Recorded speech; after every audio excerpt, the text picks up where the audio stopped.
মহান আল্লাহর অশেষ মেহেরবানি যে আল্লাহ আমাকে আপনাকে মাহে রমজানের 22তম দিনে তার হুকুম ফজরের 2 রাকাত ফরজ নামাজ মসজিদে এসে জামাতের সহিত আদায় করার তৌফিক দান করলেন। এই জন্য আমরা সবাই শুকরিয়া জ্ঞাপন করে বলি আলহামদুলিল্লাহ। আমাদের আজকের আলোচনার বিষয়, কেউ হবে খুশি, কেউ হবে বেজার। ঠিক না? একদম সহজ হিসাব যে কেউ হবে খুশি, কেউ হবে বেজার। আলোচনার বিষয়ে পরিষ্কার বোঝা যায় আমরা কেউই বেজার হইতে চাই না, তাই না? আমাদের খুশি হওয়া লাগে। এখন আমাদের পারফরমেন্স, আমাদের কর্মফল সেটা খুশি হবে না বেজার হবে, সেটা আলোচনা শুনলেই বোঝা যাবে। ঠিক আছে না?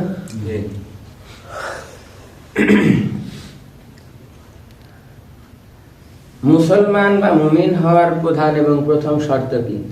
ঈমান আনা, না?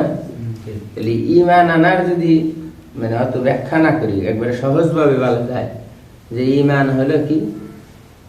আপনি না দেখা জিনিস কি আল্লাহ আছে, আল্লাহ সব করে, এইটা হলো 100% আপনাকে বিশ্বাস করা লাগবে যে সব কিছু আল্লাহর পক্ষ থেকে হয়। এই বিশ্বাস আপনাকে করা লাগবে।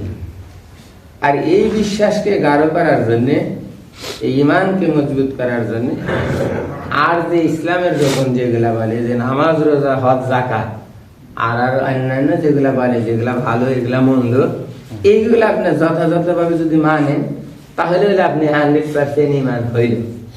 এখন আপনি ঈমানের দিক থেকে আপনি বিশ্বাস করলেন সব আল্লাহর পক্ষ থেকে হয়, কিন্তু আপনি নামাজ পড়েন না, তার মানে কি আল্লাহর এই হুকুম আপনি ভালো মানতেছেন না, তাইলে আপনি ঈমানের ঘাটতি আছে না? দুর্ভাগ্যজনক না, কালকে আমরা তারাবি করছি, ইমাম মুয়াজ্জিন বাদ দিলে 12-13 জন, 14 জন। অথচ জুমার নামাজে তো আমরা মসজিদে পড়ি কত 140 কোন। তার মানে কি আপনি অর্ধেক পড়েন, অর্ধেক পড়েন না।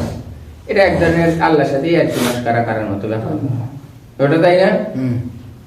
আপনি বলতেছেন ঈমান আছে, আপনি ঈমান আপনি আর এক ভাই ঠকান।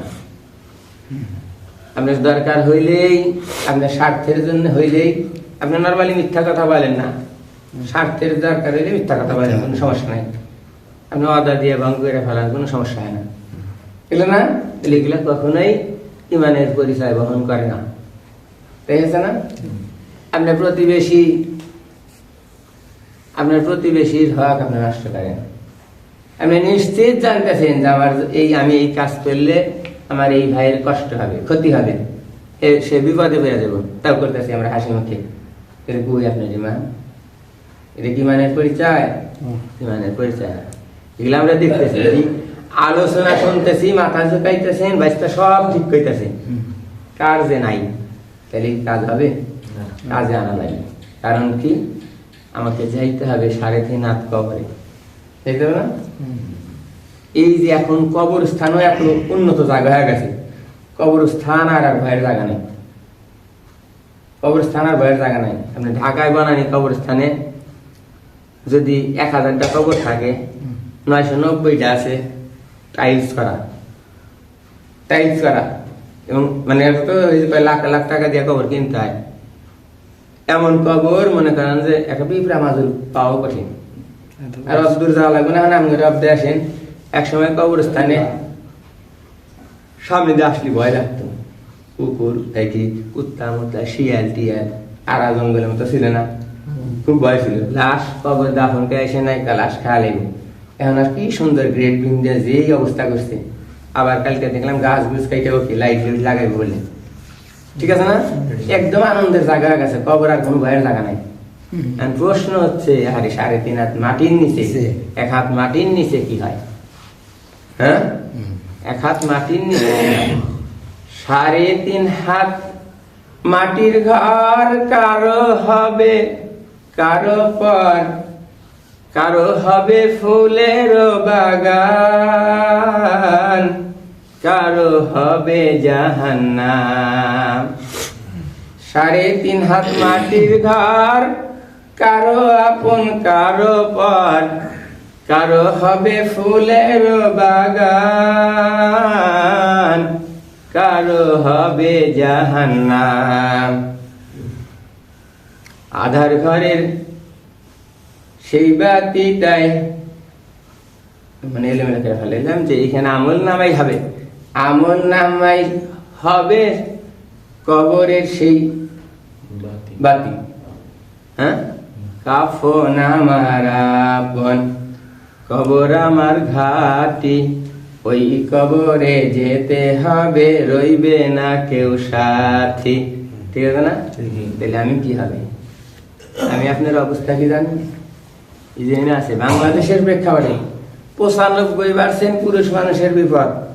বইয়ের স্টেটমেন্ট যদি নেওয়া হয় একই আমাদের দিবসে, বউ যার যার বইয়ের স্টেটমেন্ট যদি নেওয়া হয়, কোন আমরা পুরুষ 95% মানুষ এই ইমান নামাজ রোজা হজ জাকাত মেলা করে, দুনিয়ায় বউ কানা আমি দেখে তোমার সংসার করে গেলাম।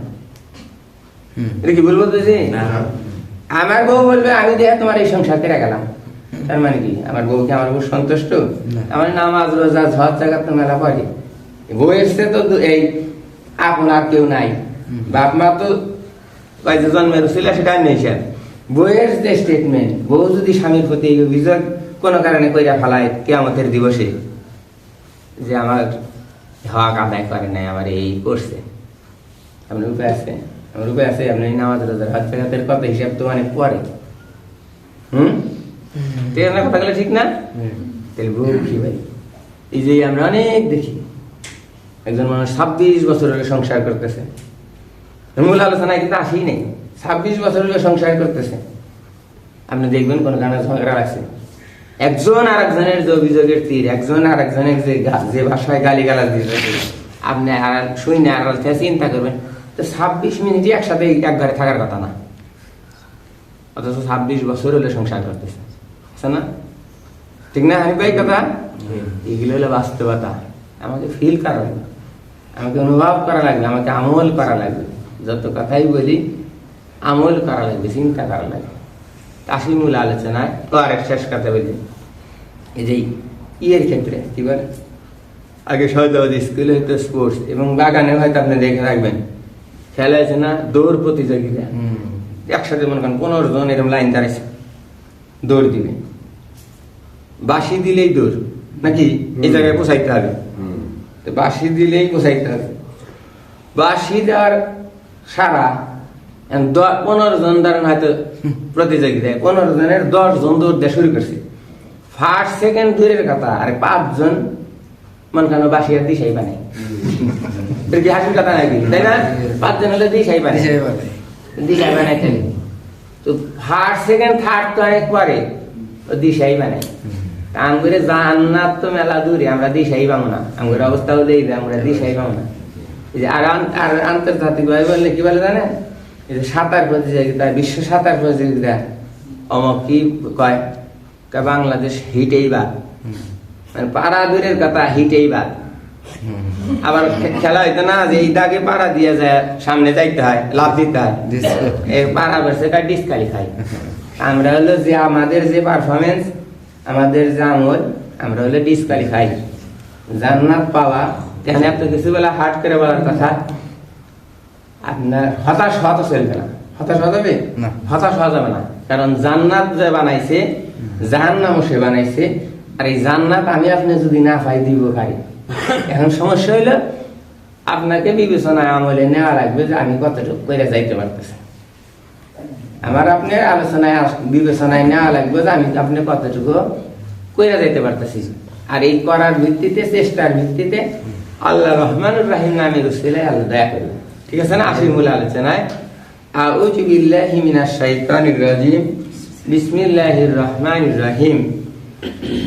উজুহু ইয়াওমাইযিন মুসফিরা দাহিকাতুম মুস্তাবশিরা ওয়া উজুহু ইয়াওমাইযিন আলাইহা গাওয়ারা। কোরআন শরীফের 30 পারায় সূরা আল আবাসা 80 নম্বর সূরা।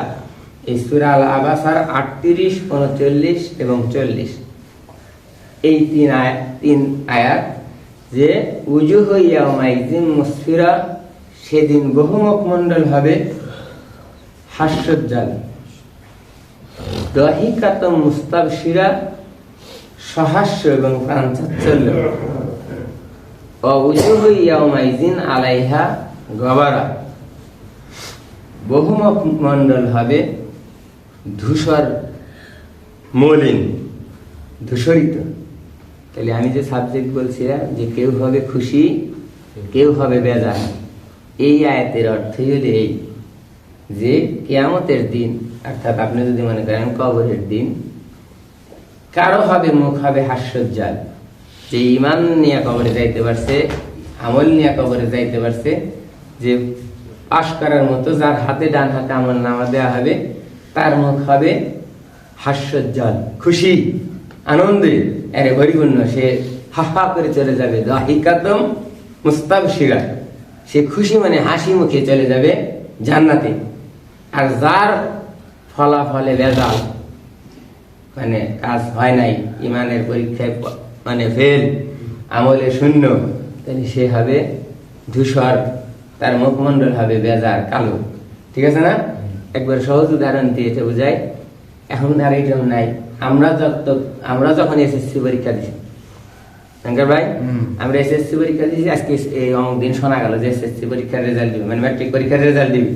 আমরা সব গেছি স্কুলে, আমাদের সময় পর্যন্ত এরকম ছিল।